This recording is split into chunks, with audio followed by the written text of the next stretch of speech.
اللهم صل على سيدنا ومولانا محمد وعلى آل سيدنا ومولانا محمد وبارك وسلم وصل علیه. یو سړی او دس کوي خو وسوسه والا دی، زړه ته اطمینان ناراضي، نو دیبا دا او د صبح د دریو کرتونه هر اندام د پارزیات استعمالول شي کنه.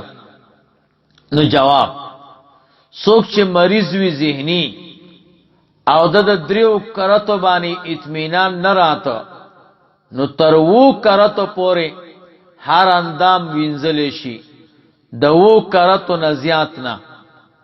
بدائع الصنائع اول جل صفحه 21.